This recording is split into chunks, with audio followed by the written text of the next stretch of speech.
Aqui. Cláudia, você pode ir passando o texto bíblico, eu não sei se está na sequência, eu vou ler aqui. Apocalipse 2, 8 a 11 diz: Ao anjo da igreja em Esmirna escreve: Essas coisas diz o primeiro e o último, aquele que esteve morto e tornou a viver. Conheço a tua tribulação, a tua pobreza, mas tu és rico, e a blasfêmia dos que a si mesmos se declaram judeus e não são, sendo antes sinagoga de Satanás. Não temas as coisas que tens de sofrer. Eis que o diabo está para lançar em prisão alguns de vós, para ser dispostos à prova, e tereis tribulação de 10 dias. Sê fiel até a morte, e dar-te-ei a coroa da vida. Quem tem ouvidos, ouça o que o Espírito diz às igrejas. Ao vencedor, de nenhum modo sofrerá o dano da segunda morte. Já caminhamos aí um pouquinho, vimos que a verdade central é: o sofrimento não deve, de forma alguma, impedir a fidelidade dos crentes. Sofrimento não é desculpa para o crente ser infiel. Não é desculpa para ele naufragar na fé, para ele fraquejar. Sofrimento, pelo contrário, na palavra de Deus, é um estimulante poderoso para que os crentes brilhem. A igreja cresceu mais no sofrimento do que na bonança. A fidelidade, o amor, a maturidade cristã se desenvolveu mais nas perseguições do que propriamente no tempo de paz. Isso não significa que a igreja é de alguma forma masoquista, que deve pedir ou buscar por sofrimento. Não é isso. Eu estou mostrando que apesar do sofrimento, a igreja cresce. Estão tentando destruir a igreja há 2000 anos e ninguém conseguiu. Todos que tentaram tiveram sucesso durante um tempo, em determinada localização, mataram pessoas e impuseram à igreja sofrimento e dor, mas eles passaram e a igreja se tornou mais forte. E alguém já comparou a igreja como formigas. Não sei se você vê isso na sua casa. Você pode fazer o que você quiser com as formigas da sua casa, elas voltam, elas aparecem. Pode colocar lá. Uma vez me mandaram comprar um negócio que aplicava com seringa, um gelzinho na parede. Me disseram, aplica, as formigas vão pegar aquele gel e vão levar para onde elas vão lá, estão agrupadas e vão matar o resto. Então eu apliquei aquele caminhozinho de gel e fiquei olhando. A primeira formiga veio, ficou ali, pegou, a segunda formiga veio, pegou. Mas depois de um tempo, as formigas começaram a desviar. Uma contou para a outra, é veneno, ele acabou de colocar veneno. E eu falei, não avisaram isso. E não adiantava você colocar em outro lugar, as formigas não pegavam mais o gel. Então é uma enganação tremenda, ela só funciona naquele momento. Faça o que você quiser, de vez em quando elas somem, não é? Vem o frio, elas desaparecem, fala, nossa, eu estou livre de formigas. Joga um pouquinho de açúcar lá no chão da sua casa e deixa. Elas aparecem, elas estão lá, os crentes são assim também. Eles estão nos palácios, estão nos governos, estão na roça, todo lugar. Não há como destruir aquilo que Cristo espalhou pelo mundo afora. Vimos também que, apesar disso, vamos olhar aí quais são as lições do sofrimento cristão, como é que o crente lida com isso. Já passamos por isso, vimos que Deus, na verdade Jesus se identifica, não é, com a nossa dor e o nosso sofrimento. Ao escrever para a igreja de Esmirna, ele diz, eu sou aquele que estive morto, porque a igreja de Esmirna está sendo morta. Ele fala, olha, eu não sou diferente de vocês, eu não estou falando para vocês enfrentarem algo que eu não enfrentei. Eu também já estive morto. Continua, eu sei o que vocês estão passando. Vimos aí que ele diz, eu sou o primeiro e o último, identificando-se claramente como o alfa e o ômega. Eu sou Deus, e apesar de ser Deus, o Filho de Deus, eu também passei por privação, por sofrimento. Então, se eu, o Deus unigênito, a segunda pessoa da Trindade, pude passar por sofrimento, vocês também podem passar. Vocês também terão que passar. Vocês devem lembrar, eu estive morto e voltei a viver. Já passei por isso, não estou só retomando.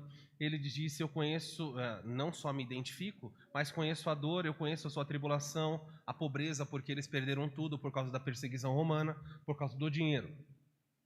E eu sei que vocês sofrem blasfêmia, vocês são acusados de coisas que são mentirosas. Por quê? Porque os judeus, os falsos, judeu aqui, é claro, eles eram judeus de sangue, de fato, mas Jesus chama eles de sinagoga do diabo, dizendo: judeus que perseguem cristãos não podem ser considerados verdadeiramente judeus. Os verdadeiramente judeus são aqueles que o são no coração e não na carne. Assim também, os verdadeiros crentes são aqueles que o são no coração, na alma, e não no banco de igreja, e não no hall de membros de uma igreja, e não numa carteirinha. Não importa quanto tempo você frequenta a igreja, se você não nasceu, se você não tem um pacto com Deus no seu coração, de nada isso adianta. É por isso que nós, os batistas, de modo geral, rejeitam a prática do romanismo de batizar bebês. O que adianta você batizar um bebê? Você colocou o corpo dele ali, colocando água no corpo daquela criança, imaginando que está fazendo um pacto entre a criança e Deus? Não adianta nada, porque o verdadeiro pacto é feito pela fé no coração, e a criança não pode tomar aquela decisão, e você não pode tomar por ela. Na cidade de Corinto existiam aqueles que se batizavam pelos mortos, ainda hoje existe. Os mormons, que é uma seita perigosa, eles se batizam pelas pessoas que morreram. Olha, eu quero aceitar Jesus em nome do meu tio, e vai lá e se batiza, e fala: pronto, meu tio está salvo. Adianta alguma coisa? Uma tolice, uma bobagem. Verdadeiramente judeu é quem o é no coração, verdadeiramente cristão é quem o é pela fé. Sem isso, todos são falsos. E aí nós falamos que os judeus foram chamados de sinagoga de Satanás, e existem muitas igrejas que são verdadeiras igrejas do diabo. Tem placa, tem hall, tem de membros, tem frequência, tem louvor, tem tudo. Mas são igrejas do diabo, servem ao diabo, servem os seus propósitos, disseminam mais a mentira. É claro que de vez em quando algum tipo de verdade é ensinado lá. Alguém já disse que um relógio quebrado marca pelo menos 2 vezes ao dia a hora certa. Então é possível que uma igreja ensine muita mentira e de vez em quando ensine uma verdade ou outra. Mas não se esqueça, uma igreja de Deus, ela é identificada pela permanência na verdade, pela luta pela verdade. Tudo isso eu já passei. Deus conhece a nossa dor, vimos aí, já passei isso aqui também. Falei que há um plano para cada um de nós. É daqui que nós vamos retomar. Vimos aí a expressão: não temas as coisas que vocês têm de sofrer. E eu mencionei que Deus tem um plano. Alguns passam. Por favor, só não mistura. Eu estou fazendo uma aplicação de um texto. As coisas que tens de sofrer aqui está relacionada à igreja de Esmirna, que passaria por sofrimento pela fé. Existem o sofrimento de diferentes formas, mas o texto está falando de sofrer por causa de Cristo.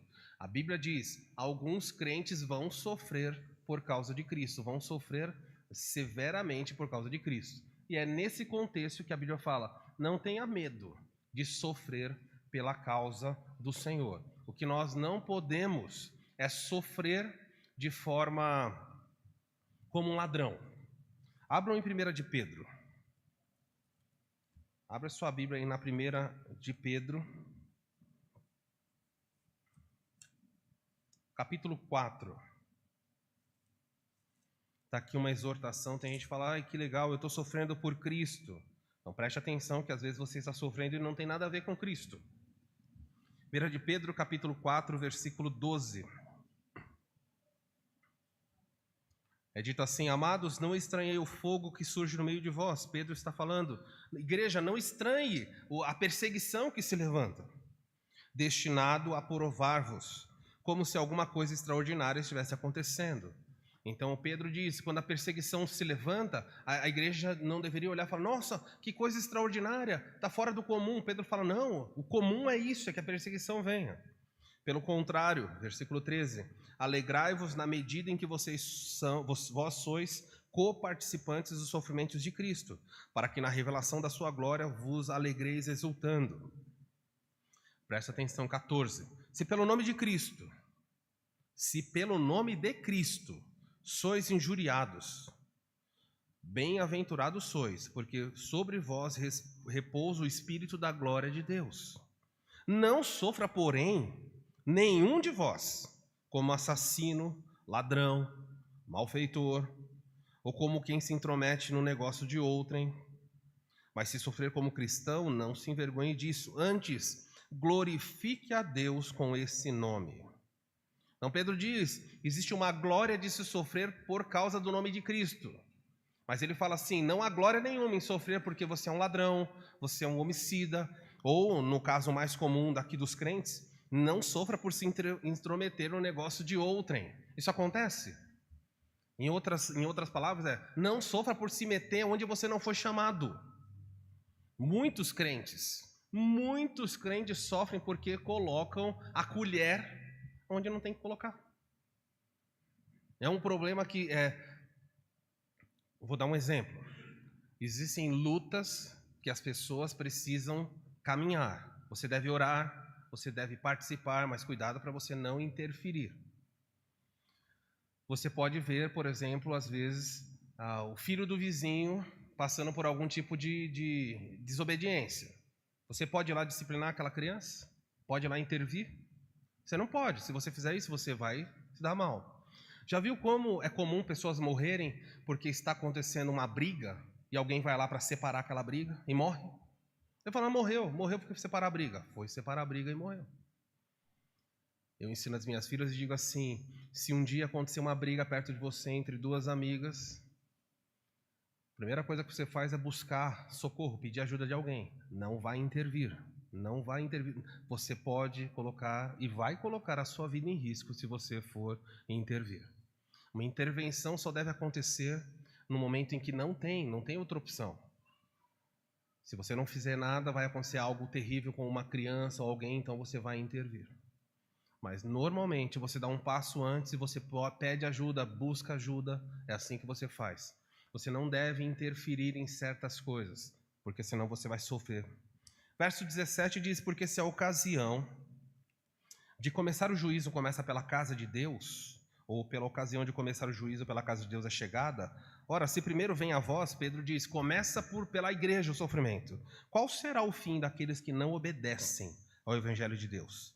E se com dificuldade o justo é salvo, onde vai comparecer o ímpio e o pecador? Então a Bíblia fala, é possível e você vai sofrer por Cristo. Não todos, mas muitos vão sofrer por Cristo.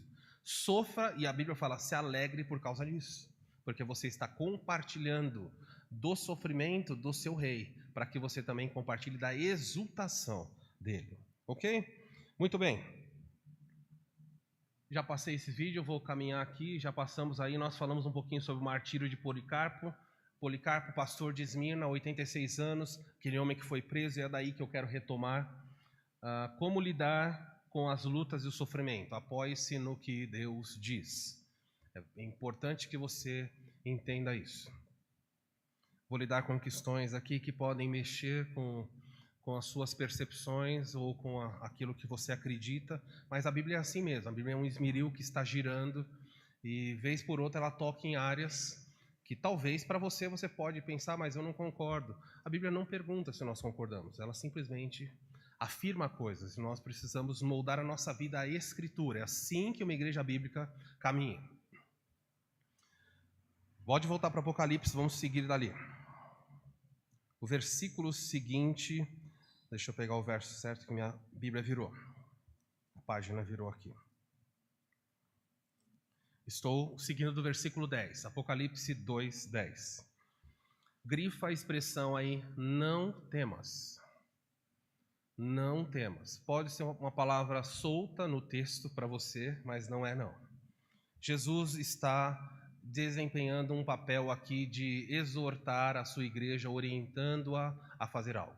Deixa eu voltar para a história de Policarpo de Esmirna, para introduzir então o que eu preciso falar. Policarpo havia fugido não porque ele queria, mas porque os seus discípulos, ele era pastor, 86 anos, levavam-lhe de lugar para lugar. Finalmente pegaram o escravo, torturaram o escravo e fizeram que o escravo confessasse onde ele estava. Naquela noite ele havia sonhado, esse senhor, ele tinha tido um sonho ou uma visão, na qual ele vê o travesseiro do seu quarto pegando fogo e o travesseiro não se consumia. Então ele entendeu que aquilo aconteceria com ele decidiu não fugir mais. Finalmente os soldados chegaram na sua casa e ele então os recebeu, os convidou a entrar e disse para eles, olha, a jornada de vocês foi longa, por favor entrem, vocês vão jantar. Então ele serviu comida aos seus executores, e ele só pediu assim: vocês me permitem orar por 2 horas?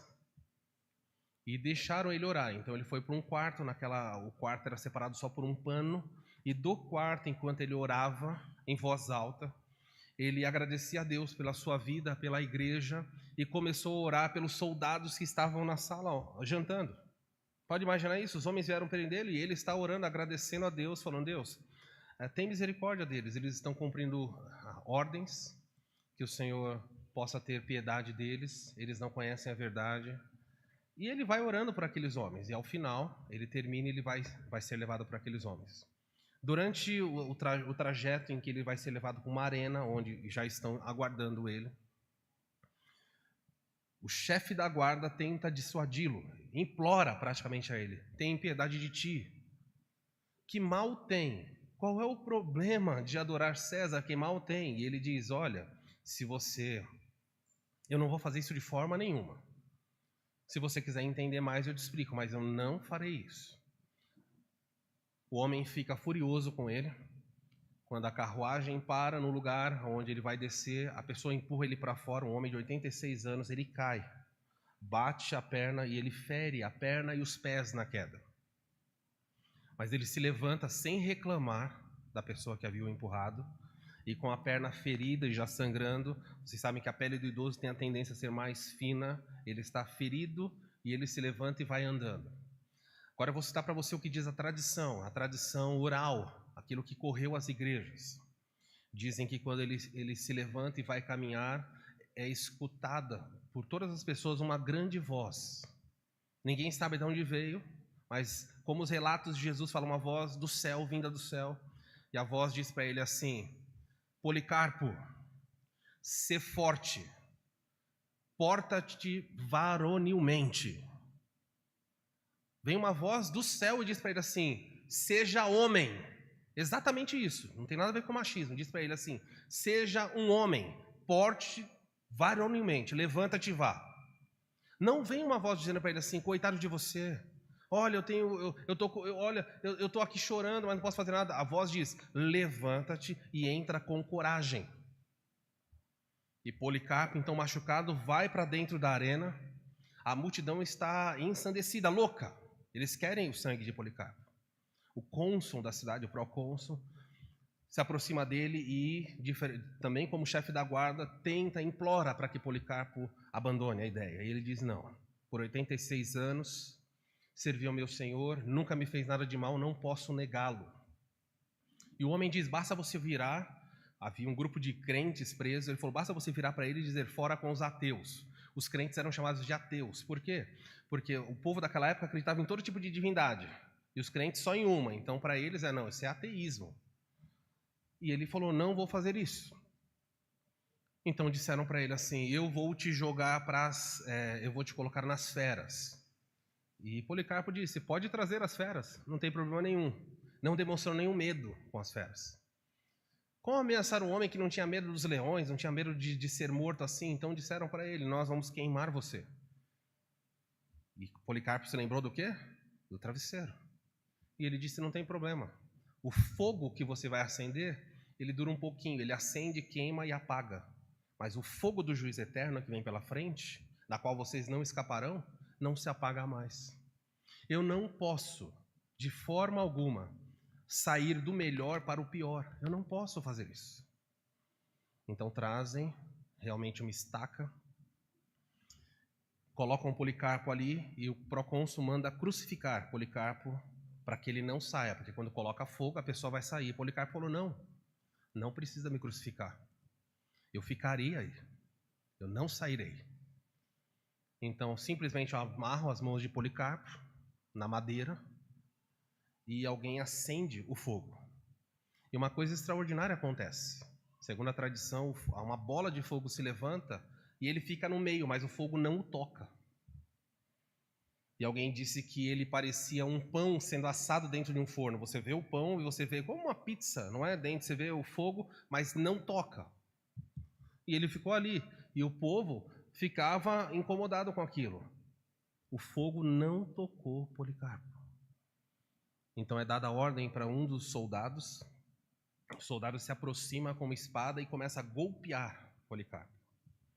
Agora tem o lado da tradição, não sei quanto isso é exagero ou não, mas dizem que ao golpear Policarpo, começa a jorrar sangue, espalhar sangue, e o sangue apaga o fogo. Estou achando muito sangue apagar um tanto de fogo assim. Seja como for, essa é a tradição. Ele é morto pela faca, pela lâmina, mas o fogo não consome o seu corpo. A única coisa que fez com que Policarpo enfrentasse tudo isso, e a igreja de Esmirna tivesse que continuar caminhando, vendo o seu pastor sendo morto, o único elo, o último elo entre os apóstolos e a igreja, foi a ordem: porta-te varonilmente, não tenha medo. É a mesma coisa que Jesus está dizendo para a igreja aqui: não temas. Queridos, nós precisamos ser pessoas crentes um pouco mais fortes. Em todas as áreas da nossa vida, os crentes deveriam demonstrar uma certa força. Os crentes da atualidade são crentes de porcelana, são crentes muito fragilizados. Emocionalmente, então, são extremamente fragilizados. E muitas vezes, quando um problema chega, o que nós queremos é buscar refúgio em outras pessoas, buscar refúgio em orientações muitas vezes humanas. Jesus não fez nenhum tipo de acréscimo ao que ele diz para essa igreja, ele só fala assim: não temas. Você fala: nossa, eu queria que ele falasse mais. Mas ele fala: não tenha medo. Essa é a voz de comando dele. Deixa eu trabalhar vocês um pouquinho. Existe uma palavra, na verdade isso é um substantivo grego chamado noutesia. Ela é formada por duas palavras, a palavra nous, aqui, e a palavra títemi no final. Nous, alma, e títemi, colocar dentro. Essa palavra, uma palavra grega, significa colocar sobre a alma da pessoa, não a entidade espiritual, mas sobre a vida da pessoa, colocar na vida da pessoa, introduzir na vida da pessoa a exortação da palavra de Deus. E, infelizmente, ao longo dos séculos, pelo menos recentemente, nós sabíamos que essa era a prática da igreja. A Bíblia era o referencial seguro pelo qual a igreja caminhava. A igreja, quando passava por problemas, ela recorria à orientação da palavra, a palavra de Deus como algo suficiente.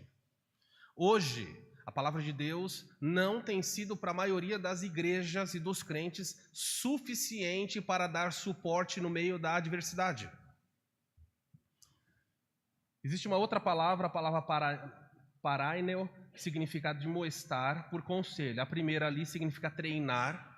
Então, noutesia significa treinar, fazer com que a pessoa desenvolva um padrão para saber como agir. A palavra paraineo significa admoestar por conselho. Você dá uma orientação, então um você treina e o outro você simplesmente dá um conselho.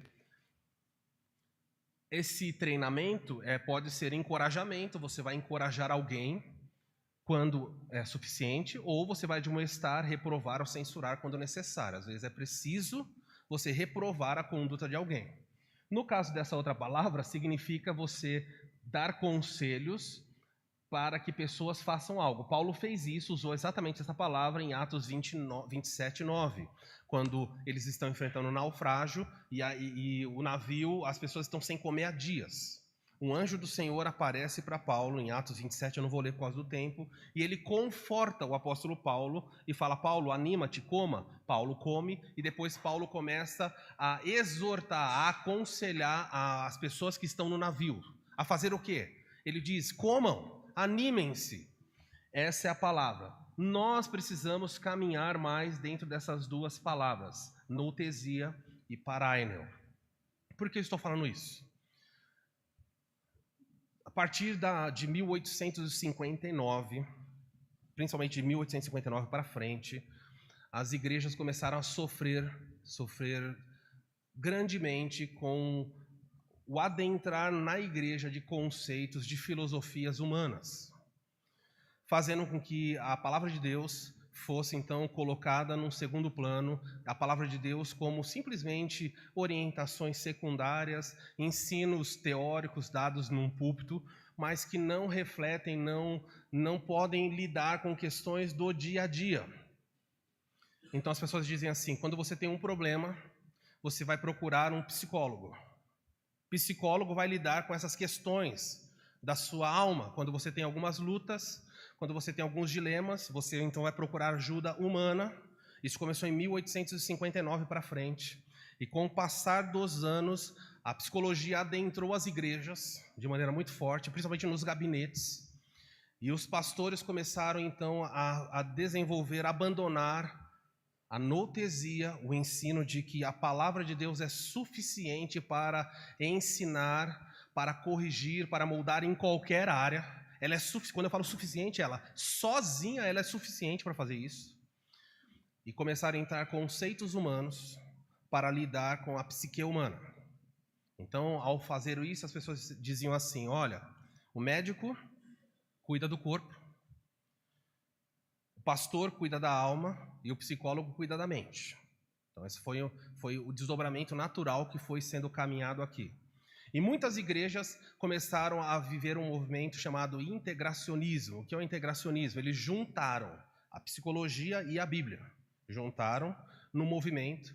E nos gabinetes, a palavra de Deus não era mais usada como ferramenta suficiente para corrigir, mas alguns conceitos humanos, algumas diretrizes humanas foram introduzidas. E isso trouxe muito mal para a igreja.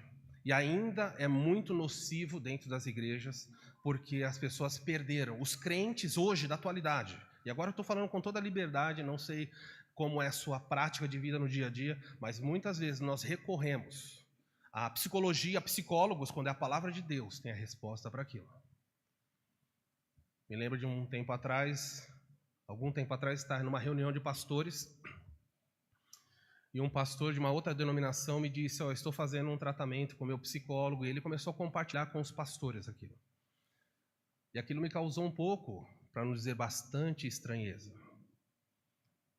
Nós recebemos de Deus a ferramenta suficiente. Olha como Deus lida com a Escritura. Como é que ele confortou a igreja de Esmirna? Não tenha medo. Esse foi o conselho dele. Ele não falou: pede ajuda, vai buscar. Não tenha medo, você tem que passar por isso. É preciso que você desenvolva musculatura. Olha o que a palavra de Deus diz em 2 Timóteo. Olha o que Deus diz sobre a Bíblia e como isso se perdeu.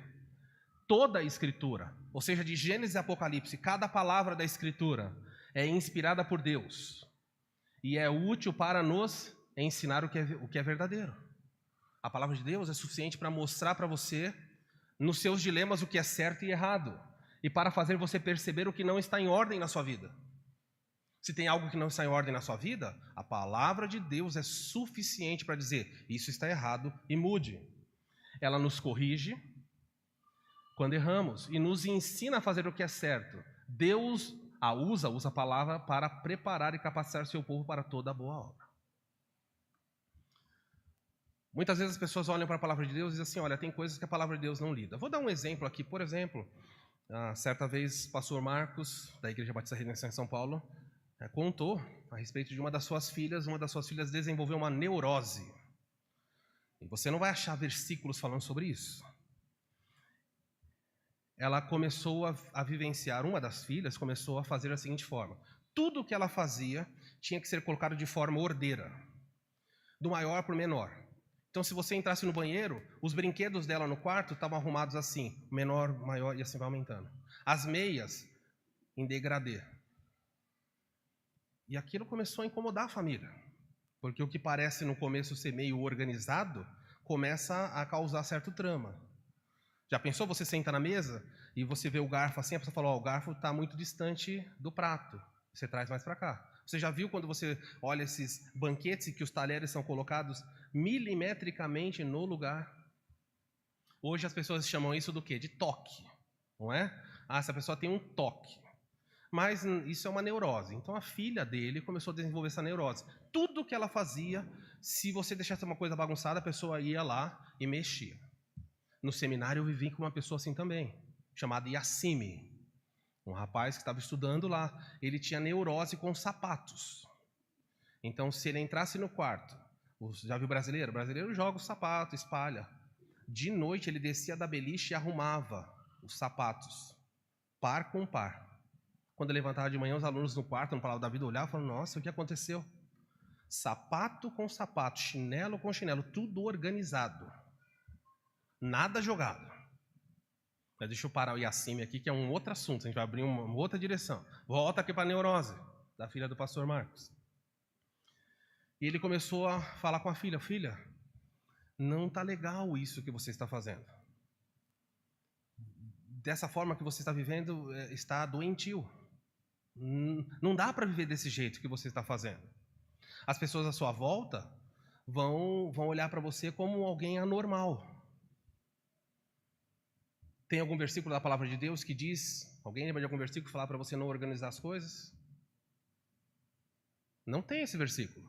Logo, então, vamos procurar um psicólogo para tratar essa menina, ver o que está acontecendo na cabeça dela para colocar em ordem.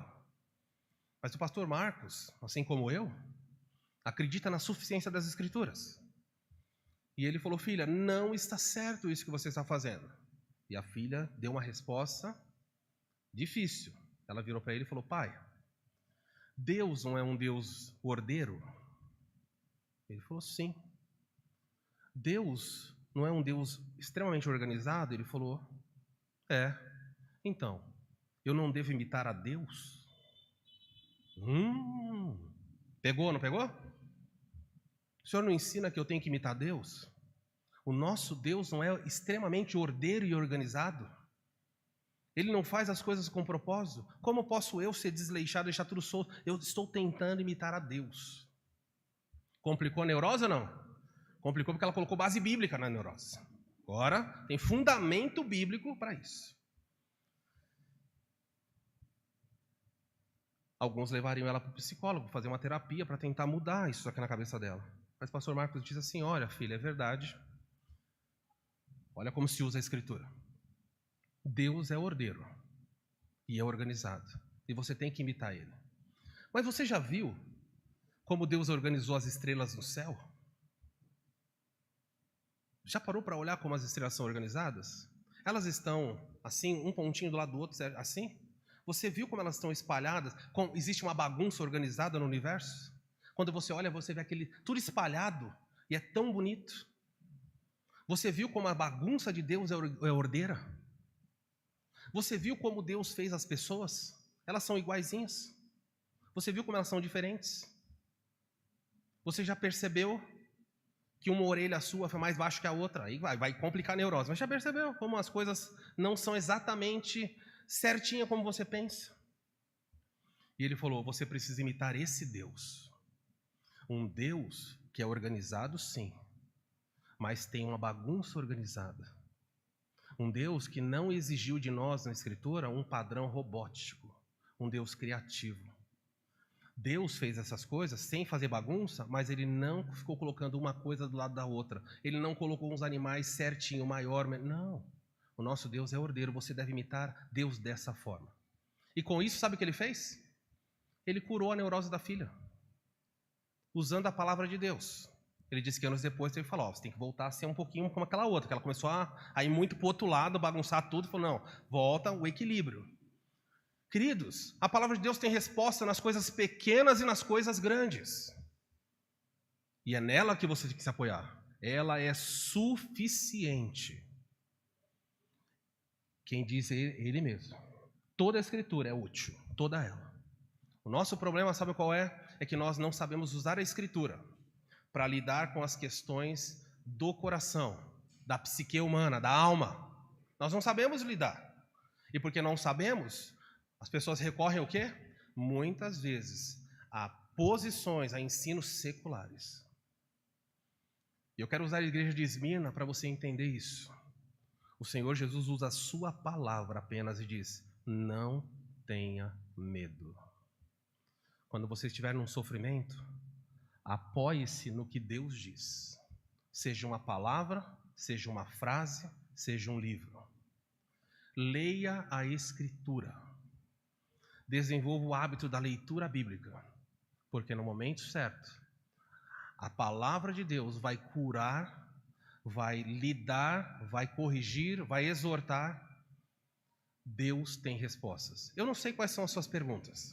Me lembro que na minha ordenação, Foi exatamente escrito isso na minha Bíblia. Eu acho que foi até o Edson que me entregou a Bíblia, Edson. Depois estamos bem de memória. O Edson me entregou a Bíblia, e na Bíblia havia uma dedicatória. Quando abria a dedicatória, esperava uma dedicatória gigantesca. E simplesmente estava escrito assim: não sei quais serão as perguntas. As respostas estão todas aqui.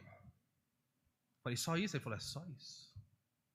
Tudo o que você precisa para pastorear, para cuidar das ovelhas, para guiar a alma humana nas mais complexas situações, está aqui na palavra de Deus. Nós precisamos resgatar isso porque isso foi perdido. E a igreja de Esmirna está ensinando. Guarde isso, não temas, apoie-se sempre no que Deus diz. Existe um outro princípio aí, ó. Aceite o sofrer inevitável, mas evite o sofrer desnecessário. O verso 10 diz, não temas as coisas que tens de sofrer. Olha só, que tens, isso significa que existem coisas que você tem que sofrer. Eu já expliquei para vocês, você precisa identificar a causa do sofrimento. Neste versículo especificamente, as coisas que tens de sofrer está relacionada à morte e perseguição pela fé. Então nós já lidamos com isso. Alguns de nós, Deus pediu para alguns de nós coisas, deixa eu sintetizar numa frase mais simples. Há coisas que Deus pede para alguns de nós apenas, e há coisas que Ele pede para todos. Quando Policarpo foi preso, o Roma não perseguia os romanos, Roma não saía buscando pessoas para matar. Se alguém fosse denunciado, então a pessoa seria presa. Mas existiam algumas pessoas que começaram a fazer da seguinte forma, elas se apresentavam, elas procuravam o Império Romano e diziam assim, eu sou um crente. Quando faziam isso, elas eram presas e iam passar pelo martírio. Tudo bem? Agora eu quero que você guarde isso. Deus tinha programado que Policarpo seria executado, mas Deus não pediu para ninguém voluntariamente se entregar. Mas muitos cristãos de Esmirna se apresentavam e diziam, eu sou um crente.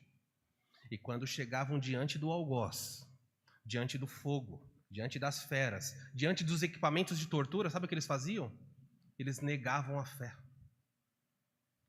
Quando eles foram submetidos ao rigoroso sofrimento, eles abandonaram a fé. Por quê? Porque Deus não os havia chamado por martírio. Isso não é para todo mundo. Não é para todo. Deus não chamou todo mundo para morrer pela fé. Sabe para que Deus chamou todo mundo? Deus chamou todo mundo para viver pela fé. Morrer pela fé são alguns. Todos aqui são chamados a viver, gastar a vida inteirinha pela causa do rei. E alguns, eventualmente, vão ser chamados a dar a vida pela causa. Mas se você não foi chamado, não vai dar a vida, porque você não vai suportar. Consegue entender isso? Ele fala para a igreja, não temas as coisas que vocês têm de sofrer. Mais adiante ele fala assim, porque o diabo está para lançar alguns de vocês na prisão. Não são todos. Muitas vezes as pessoas misturam isso. Mas eu queria dizer para você que existem coisas que você não tem de sofrer. E agora eu faço desdobramentos aqui para você. Olha o que Paulo vai falar assim. Os escravos submetam-se ao seu senhor com todo respeito. Façam o que mandar, não apenas ao que for bondoso. Escravos, estou usando esse texto como exemplo. Obedeçam os seus patrões, os seus donos. Se submetam a eles, não só aos bonzinhos, aos maus também. E olha o que ele diz. Porque Deus se agrada de vocês quando, conscientes da vontade dele, suportam com paciência o tratamento injusto. Deus se agrada quando crentes, por causa da consciência que tem para com Deus, suportam o sofrimento, o tratamento injusto. Claro que não há mérito algum em ser paciente quando somos açoitados. Por quê? Por termos feito mal. Mas se sofrerem por terem feito bem, suportam com paciência, Deus se agrada de vocês. Então, quando você está sofrendo porque você é um crente, e você fala assim, nossa, eu sei que eu sou perseguido aqui porque eu sou um cristão, a Bíblia fala assim que Deus está contente, Deus se agrada com a sua obediência. E ele diz mais, porque Deus o chamou para fazerem o bem, mesmo que isso redulte em... A Bíblia não esconde isso. Deus quer que você faça o certo, mesmo que você sofra. Pois Cristo sofreu por vocês e ele é seu exemplo, sigam seus passos. 1 de Pedro. Então você tem que entender, mas existem outras áreas, e eu vou colocar cada uma delas aqui, ó, em que você sofre porque você decidiu sofrer. Lembra que eu falei de Policarpo? Policarpo foi preso, mas outros se entregavam. Há sofrimentos no casamento que não dependem de você. Mas há sofrimentos que você passa no casamento porque você causou esse sofrimento. E você tem que entender isso. Pastor, estou sofrendo por isso. A pergunta há um propósito de Deus nisso que está acontecendo? Ou sou eu que provoquei esse problema? Porque existem coisas que você tem de sofrer, existem as coisas que você não tem, mas sofre porque você fez. Por exemplo, há pessoas que sofrem no casamento porque os dois eram incrédulos e um se converteu, uma se converteu. Vai ter conflito? Vai ter conflito. Vai ter sofrimento? Vai ter briga? Vai ter briga. Você escolheu isso? Não, você vai ter que sofrer. Como é que eu sei que você vai ter que sofrer? Você vai ter que sofrer porque Deus decidiu chamar um e não o outro. Você vai sofrer. Ah, por que Deus fez isso? Eu não sei. Mas você vai passar por isso. Agora, existem conflitos no casamento que não tem a ver com sofrimento pela fé. Tem a ver, por exemplo, com sofrimento porque você usa a sua língua de forma errada. Tem a ver porque você usa os seus recursos financeiros de forma errada. Ah, pastor, estou sofrendo, eu estou devendo no banco. Ah, ok. Por que você está passando por esse sofrimento? É uma perseguição? Ah, pastor, perdi o emprego por causa da fé, fui perseguido e agora estou desempregado. Ou estou endividado. Ok. Ah, pastor, eu estou devendo no banco porque eu estou usando meu cartão, o demônio do cartão de crédito está fazendo eu gastar. Você não tem que sofrer, você buscou sofrimento. Conseguem separar isso? Ponha na sua cabeça. Saúde. Tem coisas que vêm sobre a sua vida que você não tem como escapar. Chegam. Estão ali. Você tem que passar por aquilo. Mas existem outras coisas que não. Que você mesmo traz. E aí nós poderíamos desdobrar muitas coisas aqui. O médico fala, põe mesmo sal na comida. E? O médico fala assim, durma 8 horas por noite. Ah, não, pastor, eu tenho que dormir 5 porque eu tenho que ganhar mais. Ok. Então, existem coisas que você não tem que sofrer, mas você sofre porque você decidiu. Estou sendo claro? Senão eu vou ficar dando exemplo de tudo aqui. A minha esposa falou que eu fico sendo cansativo, né? Posso avançar, Isa? Está fazendo essa cabeça? Pode, né? Cada uma dessas áreas. Profissão. Está sofrendo problema na profissão. A perseguição é porque você é um cristão ou porque você é um mau funcionário? Você está tendo problema na sua empresa porque você é um mau patrão ou porque você é perseguido? Nós vamos ver igrejas aqui em que vão ter empresários que estão sofrendo ao longo das outras cartas porque não se associavam ao esquema da cidade. Então você pode passar por problemas financeiros ou profissionais por causa de Cristo. E você pode passar por problema profissional por sua culpa. Porque você chega atrasado, porque você não é um bom profissional, porque você faz de coisas com má qualidade. Você precisa ter mente muito clara. Estou sofrendo porque Deus estabeleceu um propósito dele, ou estou sofrendo porque eu escolhi um caminho errado e estou pagando o preço? Se você decidir isso, resolver isso, você vai separar. E vai falar, Deus, me perdoe. Isso aqui foi escolha minha, eu escolhi. Eu tomei essa decisão. No passado, já aconselhei muitas pessoas que me procuravam, tanto aqui como em outras igrejas. Me lembro uma moça que me procurou e disse, pastor, estou querendo casar com essa pessoa. E eu fiz as perguntas, é crente? É um crente. Eu falei, é um bom crente? A pessoa falou, não, é um crente. Vocês sabem que tem isso, né? É um crente. Mas é uma joia, a pessoa me disse. Me lembro disso, a pessoa me disse, é uma joia. Eu falei, olha, então vai ter que lapidar bastante. Você está pronto para lapidar? Tô. A pessoa entrou, casou. As crises vieram, e vieram severas. O que você fala para a pessoa? Fala, isso aqui você não sabia? Você não sabia que tinha uma pedra nesse sapato? Você quis colocar o pé, agora você tem que caminhar. Não, eu quero jogar o sapato fora. Não, senhor. Amarra bem. Agora eu passo super... Você vem falar comigo? Eu vou passar super bonder no seu pé. você andar com esse sapato. Muitas vezes nós sofremos. E essa moça depois, os anos passaram, eles se firmaram, pela graça de Deus. Se firmaram e foram. Mas eu não sei o futuro. Há pessoas que escolhem profissão. Anos atrás, um jovem me procurou nessa igreja e falou: pastor, Deus abriu uma oportunidade maravilhosa de emprego. E quando ele me contou a oportunidade de emprego, eu falei: esse emprego vai te tirar da igreja. Não, não vai não. Mas você não vai ter que trabalhar domingo? Eu vou, mas eu venho domingo de manhã na igreja. Eu falei: você não virá. Não, eu tenho certeza que eu venho. Pergunto para vocês, o que aconteceu?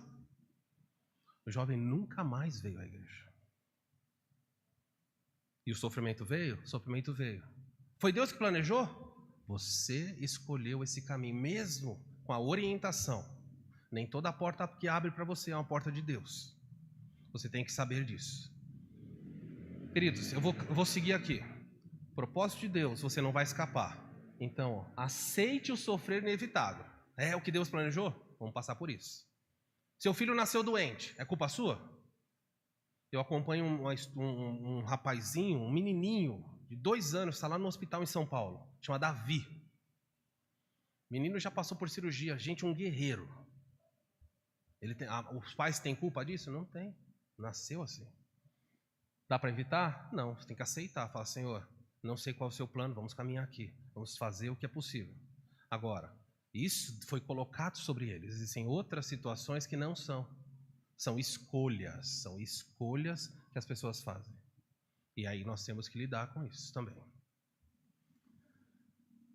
Já falei isso, há coisas que Jesus pede a alguns crentes, ou seja, martírio, e há coisas que ele pede a todos os outros, vivam pela causa. Isso é para todo mundo tem que obedecer. Outra lição do sofrimento: a nossa luta ocorre na carne, mas não é contra ela. Olha o que o texto diz: não temas as coisas que tem de sofrer, eis que o diabo está para lançar em prisão alguns entre vós. E aí a palavra importante é, eis que o diabo, então está claro aqui. Jesus diz: crentes de Esmirna, entendam o seguinte: Roma vai prender vocês e vai colocar vocês na prisão. Mas sabe quem está por trás de Roma? Sabe quem é a mente, quem é o poder que está empurrando Roma a fazer isso? É o diabo.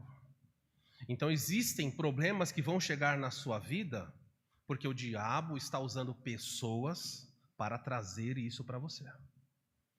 Você tem que entender isso.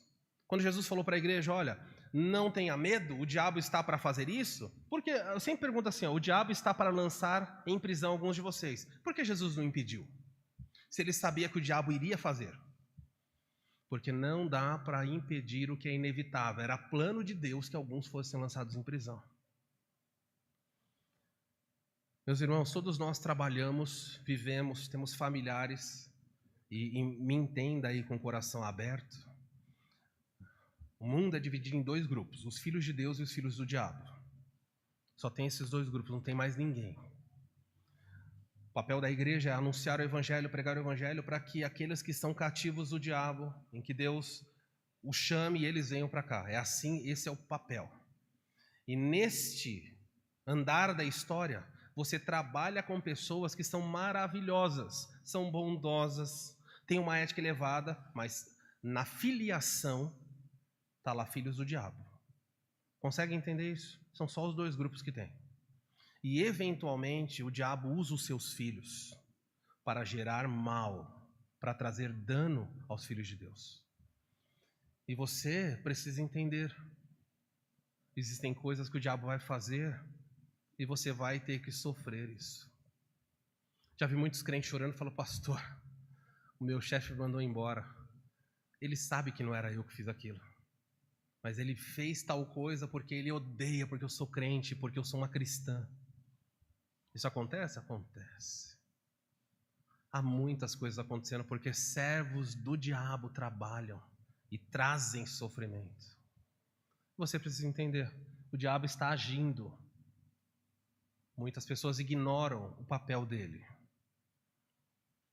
Em Efésios capítulo 4, versículo 27, a Bíblia diz assim, para a igreja de Éfeso: não deis lugar ao diabo.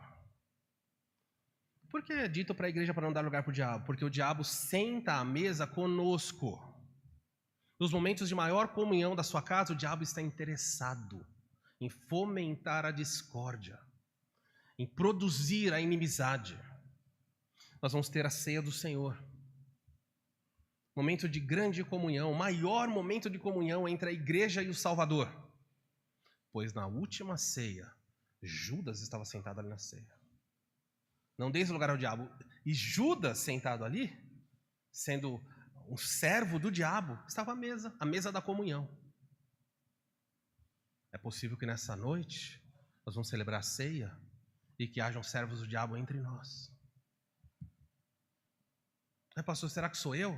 Não perguntaram isso para Jesus naquela noite? Acaso sou eu? Será que Judas perguntou isso para Jesus? Perguntou para Jesus, mestre, sou eu? Descarada, o texto fala que um por um perguntou. É possível que no momento de comunhão, amor e harmonia, os inimigos de Deus também estejam juntos. Então você precisa entender, quando você orar pelo seu filho, quando você orar pelo seu casamento, quando você orar pela sua profissão, quando você orar pelo seu futuro, você tem que lembrar da oração de Jesus. Não nos deixe cair em tentação, mas livra-nos do maligno. Quando foi a última vez, seja honesto para Deus, quando foi a última vez que você pediu o livramento do diabo? Quando foi que você levantou de manhã e falou, Senhor, o diabo vai me rondar hoje, livra-me dele. Não consegue lembrar, né? Você começa a falar, eu sempre peço, Senhor, abençoa o meu dia, em nome de Jesus, amém. Ok. Isso faz parte. Mas Jesus falou, quando eu quero ensinar vocês, orem para que Deus os livre do maligno. Paulo diz em 2 Coríntios, capítulo 2, versículo 9, porque não ignoramos os seus desígnios. Satanás está buscando brechas. Ele é louco para fazer com que os filhos vão para o mundo. Ele é louco para fazer com que os casamentos sejam abalados. Ele é louco para fazer com que o solteiro destrua a sua vida, enverede por caminhos sem volta, ou pelo menos não consigam voltar sem consequências. E o diabo está em vários lugares, está na universidade, está nos púlpitos, está nas casas, está nos amigos da escola, está nos funcionários sentados à sua volta, na sua empresa ou nos seus chefes. E você precisa entender, Senhor, tem piedade de mim, porque eu estou lutando na carne. Mas a minha luta não é contra a carne, existe um ser pessoal por trás deles, um ser que me conhece, que sabe as minhas fraquezas, que sabe das minhas mais profundas lutas. Ele não tem piedade. Nossa luta ocorre na carne, mas não é contra a carne. Eis que o diabo está, e eu vou terminar nesse versículo, diz assim, para lançar alguns dentre vós. Eu fico imaginando como a igreja recebeu isso. Como assim alguns entre nós? Alguns. Alguns vão morrer e outros vão ser livres. E eu não sei qual desses dois grupos você gostaria de ser. E eu não sei o que você pensaria dizendo, olha, eu sou um crente fiel e fui lançado na cadeia. Aquele outro não é um crente tão fiel e está vivendo a vida tranquilo. E o diabo se aproveita inclusive disso para dizer assim, cadê o Deus que te ama? Como é que Deus te ama? Se você que é fiel está passando por essa aprovação. Talvez você conheça pessoas dessa igreja ou de outras igrejas, talvez você conheça crentes que não levam Deus tão a sério e estão tudo bem. Estão bem financeiramente, a família está bem, está tudo bem. E você olha para aquilo e fala, como é que é possível? Eu levo Deus a sério e estou passando por lutas. O texto nos ensina, alguns dentre vós, o diabo não lançou todos, mas ele escolheu alguns. Lembram quando Jesus se aproxima de Pedro? E ele diz para Pedro o seguinte, Pedro, o diabo pediu para cirandar você, como se ciranda o trigo. E o Senhor fez o quê? Eu orei por você, eu vou orar por você. E logo na sequência ele fala, quando você se arrepender, porque ele sabia que Pedro ia cair. Já pensou se o diabo se aproximou do nosso pai hoje e falou, Senhor, deixa eu cirandar o Jonas um pouquinho. Que tal eu mexer na vida do Nivaldo, ou do Evânio, da Kelly, do Ismael? Senhor, deixa eu dar vamos ver a fibra desses irmãos. E talvez você pense, Senhor, me poupa. E Jesus fala assim, não, eu vou orar por você. Eu vou orar por você, porque a provação, a adversidade, a luta não é desculpa para a infidelidade. Pelo contrário, é para estimular. Eu quero que no final O diabo estava envergonhado em ver que você e o seu cristianismo são verdadeiros. O seu cristianismo já foi provado? Já foi testado? Como você sabe que o seu cristianismo é de verdade se você nunca foi provado ou testado? Se você nunca passou por lutas tão difíceis, como é que você sabe que o seu cristianismo é verdadeiro? Esmirna foi esmagada, mas o aroma do perfume tomou conta daquele local. Quando Policarpo foi queimado, ou pelo menos tentaram queimar ele, diz a tradição que um aroma tomou conta do estádio. Um perfume tomou conta daquele lugar. O que perturbou, inclusive, o procônsul. Ele falou, como é que pode o homem estar no fogo e não queimar? Como é que pode esse aroma perfumado estar tomando conta desse lugar? O perfume só cessou quando cravejaram ele com a espada. Aí o aroma sumiu.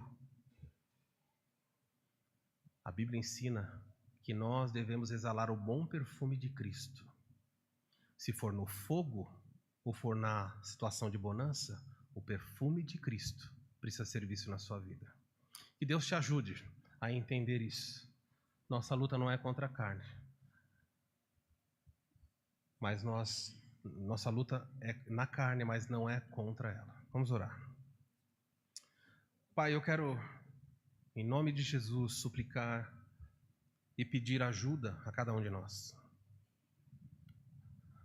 Os crentes do passado enfrentavam as adversidades de maneira tão mais serena, tão mais convicta. Eles não ficavam buscando tantas respostas, eles não precisavam de tantas explicações, bastava o Senhor dizer, não tenha medo. E eles se apoiavam na sua palavra, eles confiavam no Senhor. A sua palavra era suficiente, mas hoje não. Hoje muitos crentes não acreditam mais na suficiência das Escrituras. Muitos crentes acreditam que a palavra é inspirada por Deus, mas ela não é útil para tudo, como ela mesma diz. Há coisas que eu preciso buscar ajuda fora da palavra. Senhor, corrige o rumo da igreja.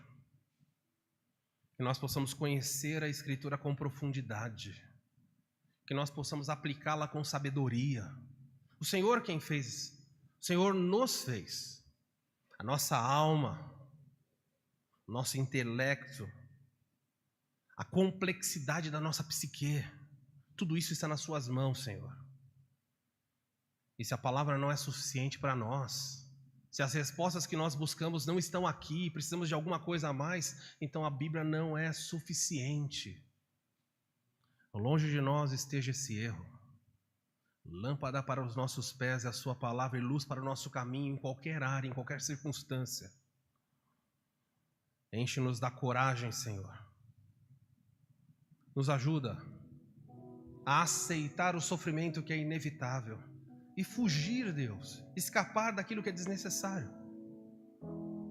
Se há pessoas aqui se intrometendo em assuntos que não são seus, não te pertencem, se estão se intrometendo na vida de outros, em problemas de outros, Senhor, desperta para que o sofrimento desnecessário não venha.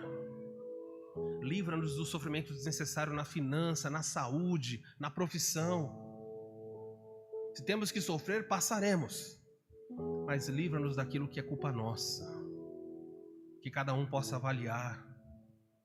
Será que os meus filhos estão errando porque eu tenho feito a opção errada? Será que os meus filhos são desobedientes porque eu não faço? Será que o meu casamento está sofrendo porque eu deixei de fazer alguma coisa? Será que as minhas finanças não estão adequadas porque eu fiz escolhas erradas? E se chegarmos à conclusão de que erramos aí, que possa haver confissão, possa existir o pedido de perdão e o retorno, Senhor, porque o Senhor é rico em perdoar e o Senhor pode reconstruir. Perdoa-nos, nós somos falhos e fracos. Ensina-nos a refletir o Teu caráter, que possamos nos portar como Policarpo, varonilmente, diante de uma sociedade corrompida, diante de ameaças com fé, diante de ataques com coragem.